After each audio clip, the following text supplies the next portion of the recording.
Are you a new Longhorn breeder eager to educate yourself on market trends and sale prices? Stay in the loop with our text messages. Get the latest updates, events, and insider tips on all things Longhorns delivered straight to your phone. Stay informed by texting website to 888-700-8131, then reply with Longhorns. That's website to 888-700-8131. Sign up today and take your breeding program to the next level. Hi there, I'm Molly. And I'm Jamie, and this is our From the Pasture with Hired Hand podcast. For 15 years now, we've been proudly helping breeders promote hundreds of thousands of pedigree livestock with our easy-to-use animal management-driven website software. And let's not forget about Hired Hand Live, where over $1 million worth of livestock is sold online each year. We're excited to bring you market trends, sales data, advice from your fellow breeders, and stories from the ranch. Our software makes managing your website and your animals a breeze, so you can focus on what you love. So let us handle your digital chores while you tune in to another episode of From the Pasture with Hired Hand. On today's podcast, I'm visiting with Gary Hershberger of Hershberger Cattle Company in Holmes County, Ohio. On Gary's Hired Hand website, he promotes that he raises Labrador Retrievers, does custom wood cabinetry, and dabbles in Longhorns. And so today we're going to talk to him mostly about his Longhorns, specifically about breeding Longhorn steers, which have been kind of an integral part of his program and his growth over the years. So thank you so much for joining me, Gary. Thank you. Why don't you start just by telling me a little bit about yourself and about your breeding program? I grew up Amish and hated cows when I was a young kid and loved horses. My grandpa had horses and race horses, and that was just something I really liked. I grew up on a farm from 12 to 26. Then I was a carpenter for about, I think it's been like 8 to 10 years. And now I started at 38. I think I started my cabinet business, and now I'm building cabinets, and married at 51, and here I am. And was raising Longhorns since 2001. So how did you get started with the Longhorns?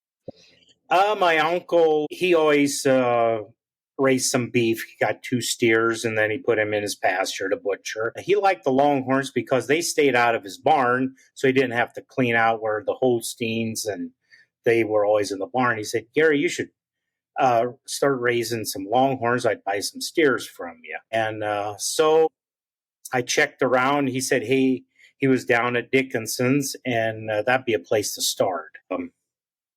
Kind of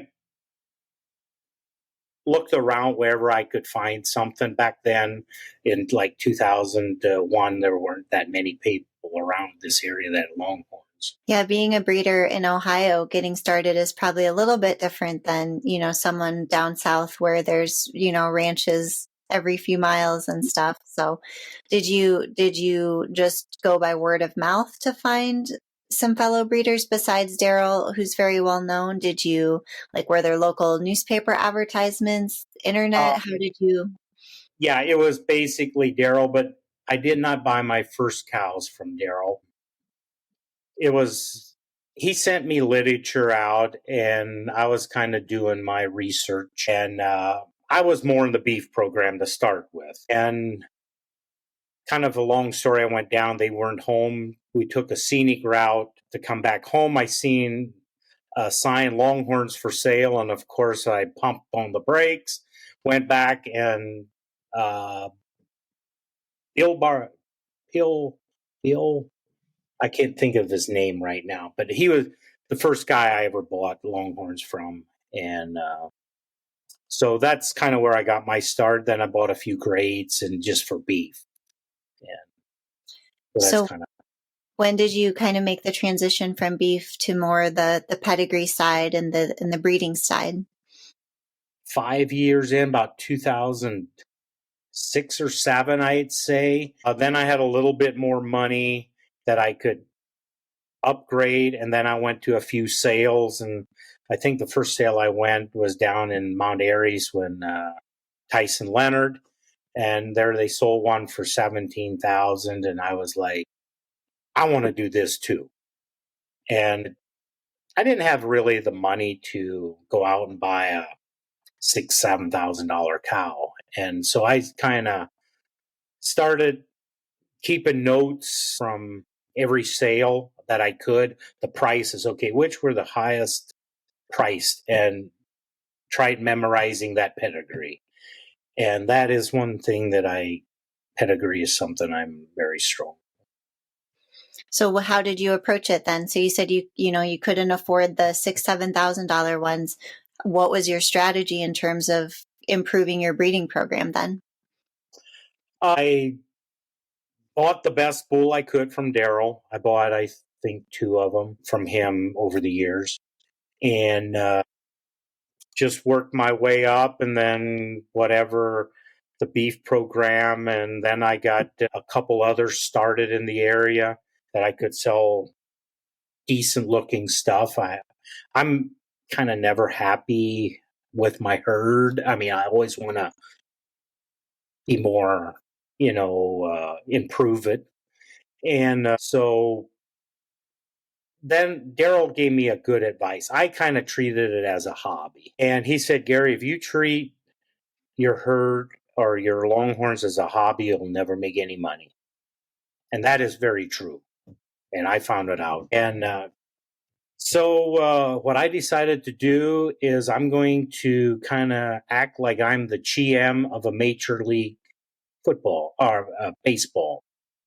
That my weanlings would be like single A, my yearlings double A, the 2-year-olds triple A, and then the mature as a major league team. And then, okay, grade them out. And and I still do that today. And you always have some double A that will always be in double A if they're 10 years old. I love that analogy though. That's awesome. So when you grade them out, what are you grading them on? A lot of like color, conformation, and horn. I think probably 6-7 years ago, horn was my number one. Now it's conformation, color, horn for me, because we're getting into the hundreds, a lot of them. And I think transportation might be a little bit of an issue in hauling. Mm-hmm. And to me, yeah, they look nice if they have 110-inch horns and stuff, but a real nice conformation 90-inch cow is still very beautiful out in the field. Mm-hmm. So do you think that's the time you took to learn the pedigrees, which it sounds like maybe it was a little bit faster than, you're able to move a little faster than some breeders to move your herd along. Do you think that had anything to do with growing up with the racehorses or breeding the Labrador Retrievers? Did that kind of background help you understand those pedigrees a little faster, do you think? Yeah, because I use they say it works in dogs and in cattle.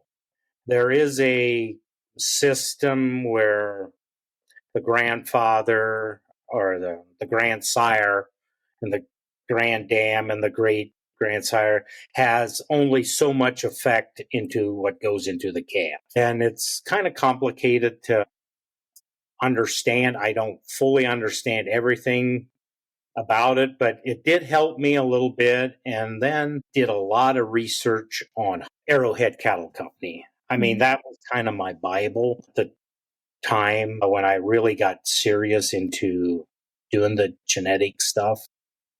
And I think I got lucky a couple times. I think, not all my matings work. And, but I've had a few that worked out great. Well, tell me a little bit about those. Tell me what genetics they were, how they worked out great, whether they were, they sold for a lot at a sale or private treaty. Maybe pick your top 3 to tell me about. Well, it's a drag iron, 50-50, and probably 20 gauge are what I feel are game changers in your herd. The tough checks, nothing against him.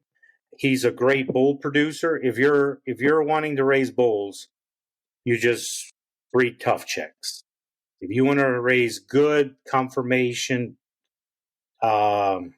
females, you stay with drag iron, 50-50, 20 gauge. There's a few others that does a real good job. Back, I think in about 2020, I went on the Arrowhead Cattle Company. I wrote down every bull that sired a 80-inch cow to 100. And I think there were 394 bulls back then. I guess I should also include Rio. He was a good producer as well. Drag iron, 50-50, Rio, top caliber, I think, were like the leading sires of those. But it kind of blew my mind that I think a total of there were 11 100-inch cows, 90 of them were 167 of them, and 865 80-inch that I went through and wrote down everything. It was fascinating. I mean, there's a lot of bulls there that I never knew was even out there. But, a lot of them have only one, I don't know, was it a 90 or an 80-inch at the time. So those 3 bulls you mentioned, did you use them then on like your paternal side of your breeding, or were you looking for females to bring into your program from those bulls, or how did you utilize those genetics that you mentioned? Females. Try to get as many females as I can. There's one thing in the area that I am, bulls are very hard to sell. Nobody wants to come from Texas to look at or I feel this way, look at my herd with 12 cows and maybe 4 or 5 bulls. If an hour down the road, they can go to Daryl's and see 700-800 cattle and 50-60 bulls to pick from. Mm-hmm. So that is one thing that I'm a little limited in the area that I am. So I sell a bull here and there, but nothing high priced. So heifers, now I can sell decent priced heifers privately. And who are some of the, tell me a few of the heifers that you've bred that have done well for you that you're proud of? Of course, the first one would be GLH's Houdini's Rosemary. She was, I think she might be number 3, 4, or 5 longest heifer in the breed right now. And then I just sold GLH Drop Glaze. She's a drop box daughter. And then I sold, I think her name was 52. She was a 50-50 daughter that I sold as well. And I've not had too good a luck with drag iron. I sold some private that I had bred to drag iron. Of course, he got 2 heifer calves, which I was happy for, and which I bought one back now for a lot more money than I wanted to. But, that's the way it goes. And those first few heifers that you mentioned, did you consign those to public sales, or were those private treaty sales? One would have been at the East Coast Classic. One was a private. And then the other one was on your hired hand monthly website. And so there are a few others that I've sold also. So you mentioned that, you feel that folks aren't going to come to your ranch to look at bulls. Is that kind of what led you to grow your steer program maybe a little bit more than others have? Was that kind of just a natural progression? Yes, more so. Because just like I said, it's difficult to sell a high-priced bull. And I am very, I guess, maybe too quick to put a band on a calf and not give him a chance to grow out. Because I rent my facility, and it's a vacant a barn. Nobody lived there since 1967.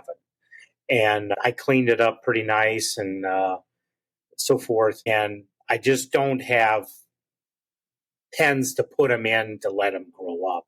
Mm-hmm. And, they have good pedigree. And then, around a year, then I have to make decision, is it a steer or can I sell them as a bull? So talk to me a little bit about what traits you look for when it's decision-making time. What helps you decide, are they a potential trophy steer, or are you going to, wait a little bit longer and see if they're going to make a prospective herd sire? Number one is conformation. If they do not have real nice legs underneath them, they're just butcher steers for me. And I like something that is color, of course. And then the horn direction. And I kind of grade my cattle or the calves at 6 month old, a year, 18 months, 2 years. And once you get them up to 2 years, you can kind of see exactly what you have. And even at 18 months, it gives you a pretty good idea where they're going and stuff. And is that the same grading system you mentioned, like where you use the baseball analogy, or is this more just ensuring you want to keep them moving along? Yeah, more so. And there's some that you might give a little more time if they're colorful, and but they really change from 6 months to a year and a half to 18 months. They really change. And there's some that I thought, they're definitely going to be a butcher. And then, all of a sudden they start really blossoming out. And the key is trying to find a gem in their work clothes, if that makes sense. It does. It does. Have you felt like you found a couple over the years? Well, Ace Man, he was always colorful, but he was not the nicest little calf when he was born. And now I think he is probably one of the nicest steers out there. Do you know who I'm talking about? I do, but for our listeners that might not be familiar, why don't you just tell us a little bit more about him? He's 7 years old, and I feel he's about as correct animal as you can find. I just measured him last night, and he was 7 on June 24th, and he's 126 and 3/8, and he's just a gentle giant. To measure him, you just put a feed bucket out in the middle of the field, and I get my wife to go on the other end, and we measure. Nice. And he'll eat right out of your hand, and he's just very friendly to have around, and I really enjoy him. And what color pattern is he, Gary? He's kind of speckled on the lower part of his body and around his back end, and he'd have more of a solid color over his head, neck area, and kind of speckled, and very, very, very nice conformation. Everybody says I should have kept him as a bull. And one night I come down, he was probably 3 months old. He stood there he looked like a saddlebred. His back was dipped, and I just said, "You're getting a band." That's what happened that night. And I believe putting a band on them younger helps them grow horn. Yeah. Than waiting till they're, a year old or so. Mm-hmm. But he's for sale if somebody wants him. And there's a guy from Texas, I don't know, he collects big skulls. And he said if you ever want to butcher him, that he'll pay me $3,000 for the head. But trouble is, if I do have to butcher him, I think I'm going to keep it. Yeah. Yeah. I have another steer coming that's going to be up there in that 10 foot and over range as well. Can you tell us about him, or is he secret right now? No, he's no secret. He's more of a white steer. He's a hanging tough, and he would be, I don't know, would be like 3/8, maybe brother to Ace Man, and he's a white, but he's going to turn a blue roan color. He's 2 years old, and I think it was a week before he was 2, he was 77 and a half. And he's just, I haven't measured him lately, but he's just, seems like every month you go down there, you can just see a difference. And he's not quite as nice a conformation as Ace, but he's still very, very presentable. Talk to me a little bit about the differences in marketing steers versus like your sale consignments or your heifers or females that you're trying to move private treaty. It's everybody wants them, a trophy steer, but the price, I think they don't understand what the prices are. And that is one thing I've struggled a little bit, was price wise. But then, I just show the sites what Daryl has for his prices, and then they're kind of like, oh, okay. We didn't really realize that they're uninformed, basically. Mm-hmm. But yeah, I've sold some nice, and people really love them. And another thing is attitude. If you're crazy, you have no chance with Hershberger's cattle. You don't last long. Do you feel like banding them earlier also helps with that a little bit? Yes, I do. Do you feel like over the years that you've been involved in the industry, the market for trophy steers has fluctuated a lot, or do you feel like it's been pretty consistent? I feel it's been pretty consistent. Of course, Joe sold that one, 4-5 years ago for Mm-hmm. 48, and then Bucklehead sold for 72. But yeah, your everyday steer, trophy steer that's 120 and more, I think, are in that $10,000 to $20,000 range. I feel, and I've been pretty steady. My grandpa always used to say it costs the same amount to feed them, no matter what they are, right? Yep, it sure does. And now let's hear from our advertisers. Looking for top quality Longhorns and a taste of true Texas spirit? Look no further than Cantera Cattle Company. Our passion for Longhorns shines at Old Gringo Ranch, where tradition meets excellence. Visit us online at CanteraCattleCompany.com and follow us on Facebook, Instagram, and TikTok for the latest updates and ranch life fun. Ready to experience it yourself? Schedule your visit by emailing CanteraCattle@gmail.com. Remember, God is great, Longhorns are good, and life is crazy. Hey, if you love From the Pasture with Hired Hand, why not go check out my podcast, The Big Iron Podcast with Andrew Shigori, where we dive into the world of registered Texas Longhorns and what it means to be an agriculture entrepreneur in the modern world, with a little southern flair, of course. Find The Big Iron Podcast wherever you get your podcasts. Planning a live auction and want to reach more buyers?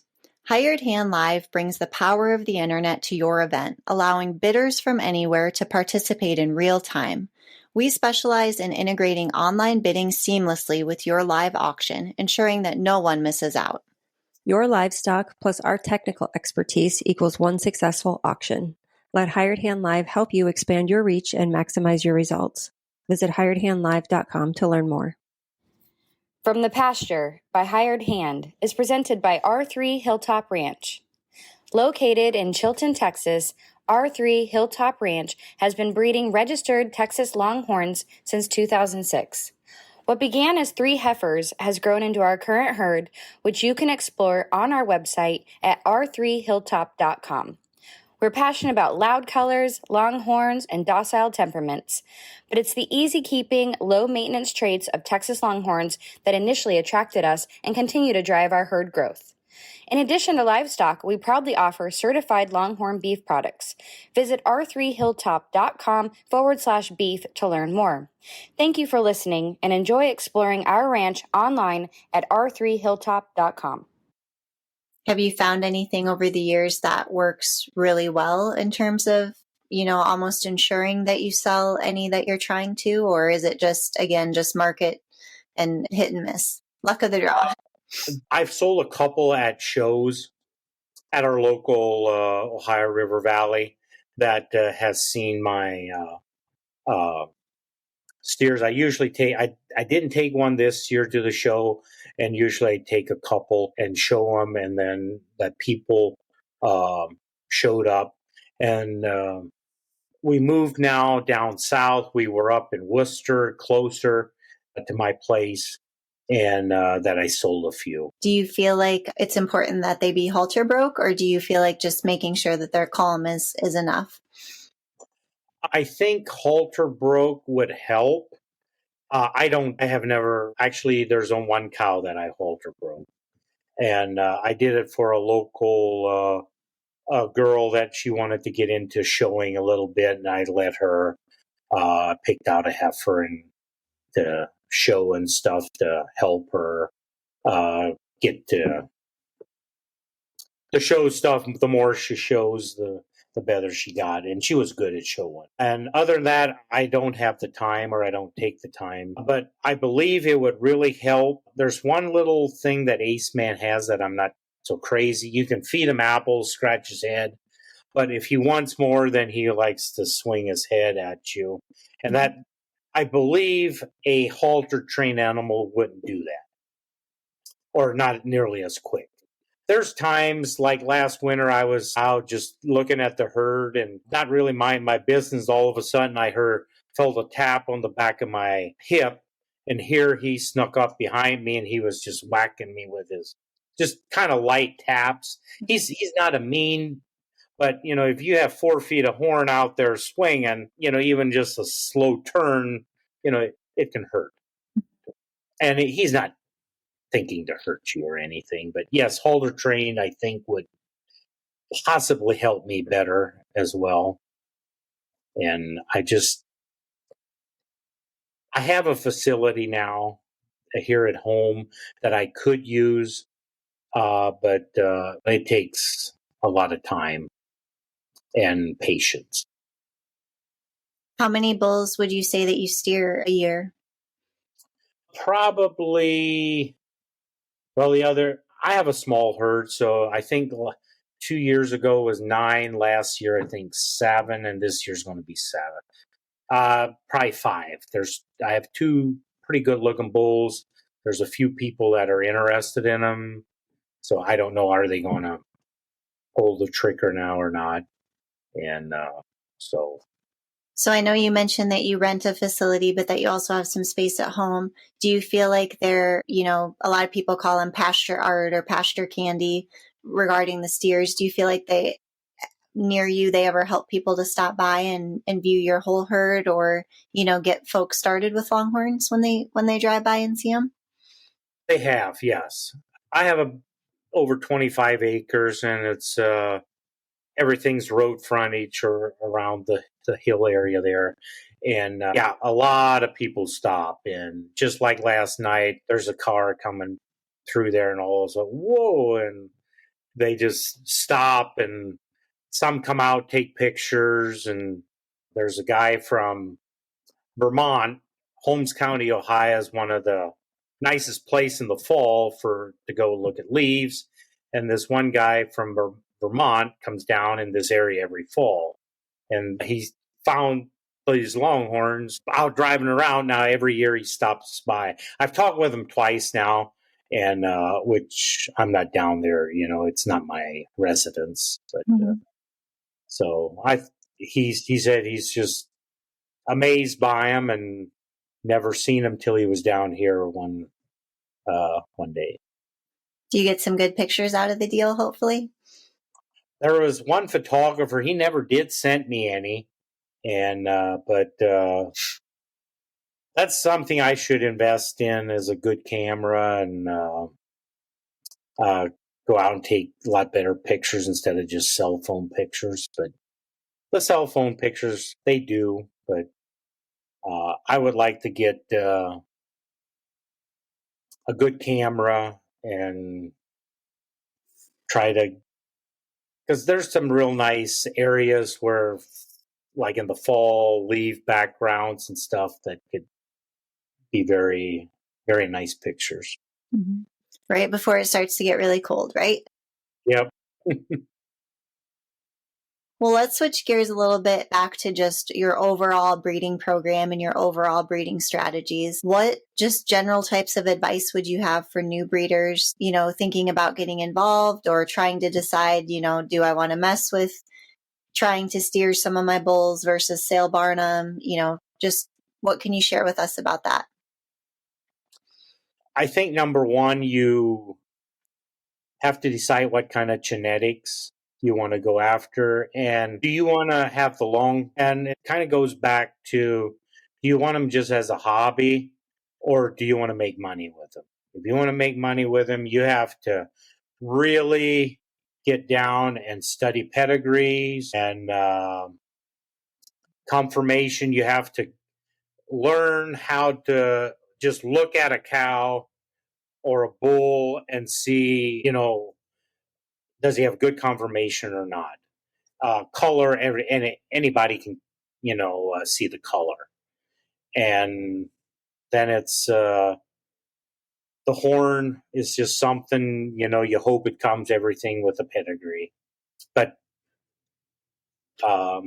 pick out your pedigree that you want to go with and stick with it.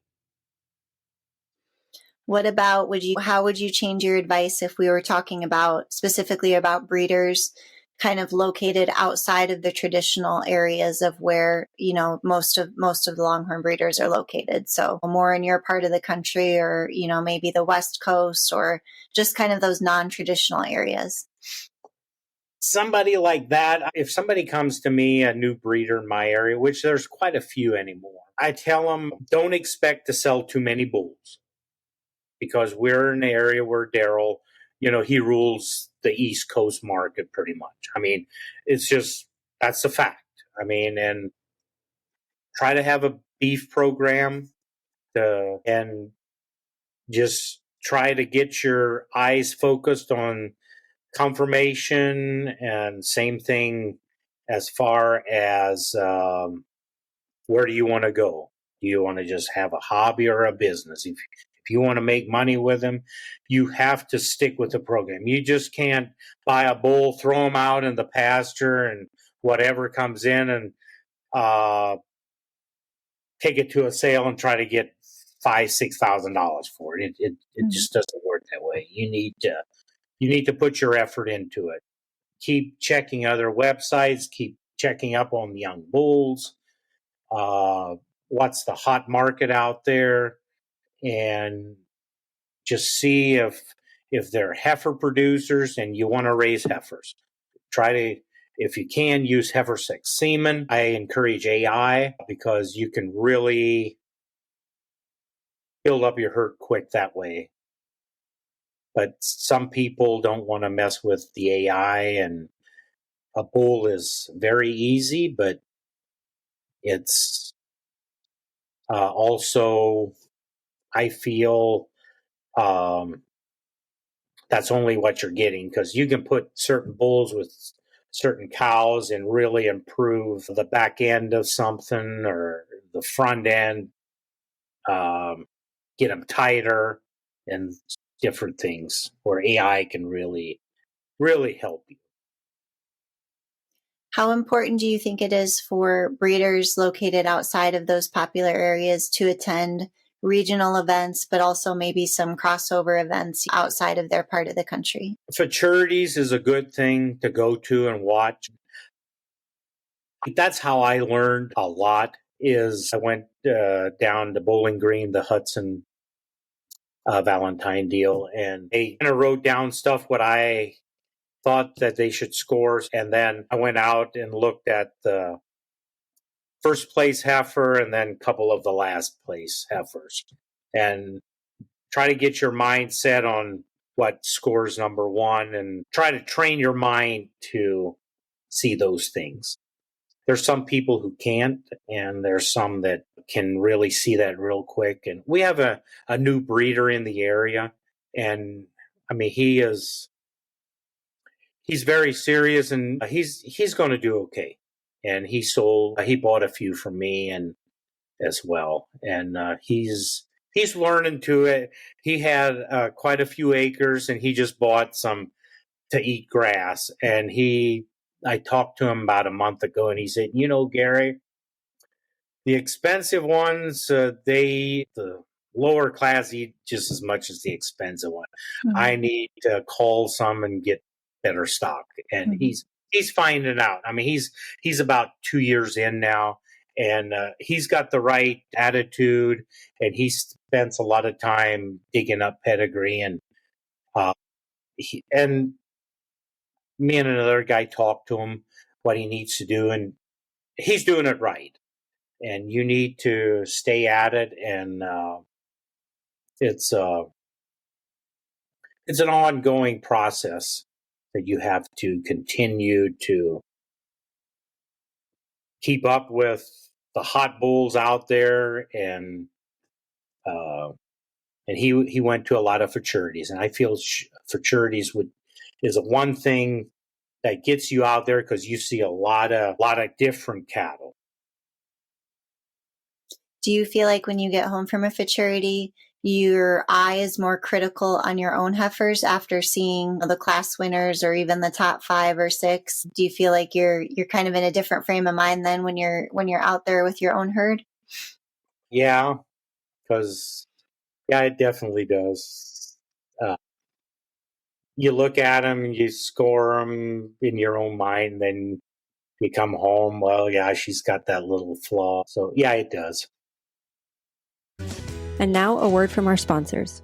Do you sometimes feel like you're the only one who doesn't have it all figured out? Rural life can be isolating, but it doesn't have to be. Welcome to Ag's Most Okayest Farm Girls, the podcast for women who are craving connection, laughter, solidarity, camaraderie, and just overall encouragement in your everyday life and dreams. Each week, your hosts, Annalise, that's me, and Courtney will cover topics such as farm life, mom life, making money online, side hustles, hobbies, sharing on social media, jobs off the farm, and so much more. Us rural gals need to stick together, so saddle up for some fun, real, and unsolicited advice and stories from our everyday farm lives. Grab a drink. We're Ag's Most Okayest Farm Girls, and we're here to help. Listen wherever you find podcasts.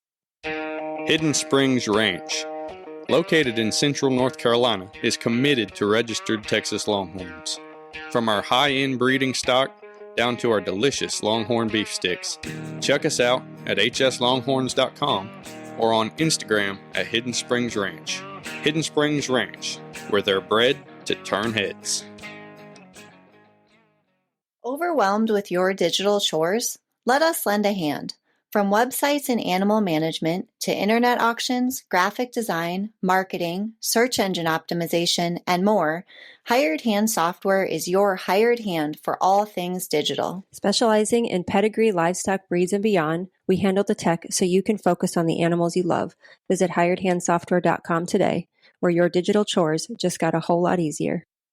Well, AI and beef are two things that you've mentioned that I haven't really asked you many questions about.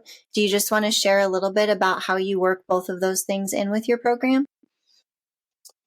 Basically, the beef program, you always have your steers that never make it, and that's just one way to get rid of them versus taking them to a sale barn. So you will always have, even if you AI, you get your beef. The AI is something that I try to use as much heifer sex as I can, and to get heifers. That is one thing I really, for me, try to stress is try to get as much heifers as I can. And this year, I have a few good ones. I'm very happy. Do your own AI work, or did you have to find someone local that was comfortable with Longhorns, or how did that transpire? There is a AI technician that comes around, and for $12 he puts them in.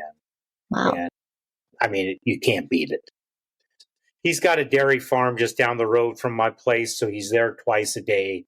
And I just got to let him know, and I get him in, and he comes, and I take my tank down, he puts it in, and I think I could do it myself, but for $12,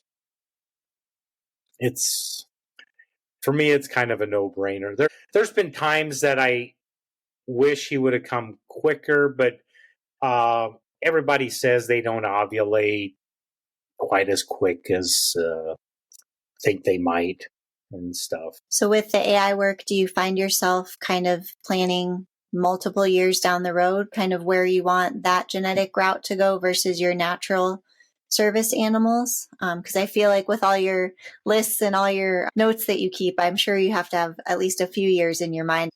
Usually 3 years in advance. Like these heifers that I have this year, I have where I want to go with them. And of course, then a bull pops up, you change your mind. But yeah, there's some 2-year-olds this year that I bred to a bull, but I have plans for them next year where I want to use them. And yeah, it's I know I still got 3 50/50s left, and fingers crossed I can get 3 calves, but that's kind of hard to find. And it's not so hard to find. It's just, you want to pay so much for it. And I have a real good drag iron 50/50 bull that I might be keeping to breed some of my cattle with, because those two they're not so good on bulls for horn wise, but heifers and cows, I feel my number 1 and 2. Well, the future sounds exciting for Hershberger cattle, that's for sure. Well, yes, I hope everything pans out the way I have some things envisioned for next year. I'm a little bit light on color. I'm trying to get a little more color into the herd. And so I went out and bought a bull, and hopefully that'll get a little more color into the herd. And conformation and horn, I feel I have that. With a slow herd, a small herd like I have, I think I had 14 calves, and 7 bulls, 7 heifers. So, and I have 2 heifers that are not really nice this year. I don't know why, but those genetics did not work. And those 2 were probably one of the most ones that I really was wanting to, and they might snap out. But yeah, as of right now, a young calf, not what I expected them to be. Live and learn, right? Yep. I mean, that's one thing. You think you can have it penciled, everything lines up to be good, and, it just didn't work, but it works out more than it doesn't. I'd say 80/20. As far as if you try to get a little more confirmation or something. Yeah, it's exciting. Well, I really appreciate you taking the time to join me today. Is there anything else that we didn't cover or that I didn't ask that you'd like to share with the listeners? If you want to get into them, or if you are into them, stick to it. There's times that you might feel like you're failing, but you're really not. And one thing I've learned, that some horns grow slower than others, that they might not look good as yearlings or even 18 months, but then all of a sudden at 30 months, it's like, whoa, where did this come from? Mm-hmm. And I wish I'd have more room to let some of them progress rather than, get rid of them. And but I only can keep so many. So I got to keep. I have definitely some hard decisions to make here in the next year and a half, what I'm going to keep and what I am going to sell. And so try to keep your course, what your vision is, and just go with it and be open-minded. I think that's great advice. And another thing, I really enjoy the Longhorn people because it's just a huge, big family. And, you can kind of walk up to anybody and just start talking, and it just feels like you've known each other for 20 years. I took a few of my Amish friends along already to the sales, and he said, this is awesome. You do a prayer before, sales and stuff. He said that is something you just don't see often in the public anymore. Right. Yeah, I enjoy them. It's just somebody was at my place the other day looking at a calf, and they just said, what is it about these cattle? You can just sit out and watch them, and you've seen them for the whole summer, but you can just sit down and just look at them and for another whole hour and, not really notice anything different, but you just watch them. And that's something I really, really enjoy. And my cows, it's kind of funny when I drive past there to take my cabinets to the finish shop, they know my truck. And they can be up in the field 200 yards away. They hear my truck. They're all looking at me when I'm driving past the road, where other people drive by and they don't even lift their head. And, they know it's me. And it's kind of nice to see that. They're special animals for sure. I learned you have to be very smart with them because they are not dumb animals at all. I learned a lot in the first couple of years with my beef animals, what I had for beef. And they're not Holsteins. I grew up with Holsteins and stuff, and they're not Holsteins at all. And on one of these deals was a deal that was shared. What was the funniest? Oh, story? Yes. Do you have one? I do. I paid labor at a fire department for, I think, 5 guys, and they wanted to come and help me brand cattle. And the one slipped out. The guy didn't get the gate closed in time. And so they hopped on my 4-wheeler, and anyhow, he's a bullfighter, and actually a real good one. And he was they were flying through the pasture on the 4-wheeler, and he chummed out. He kind of slowed her down, but grabbed her like a bulldogger, and she kind of turned around. Anyhow, he got a hold of the tail, and he was going down through the pasture on his back, holding the tail, and the feet were like right beside his shoulders.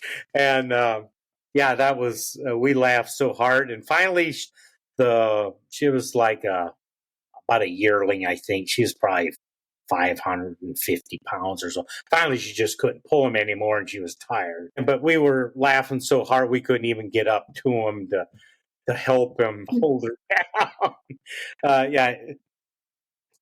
It's a lot funnier in person than what I'm telling. But that was kind of a funny story.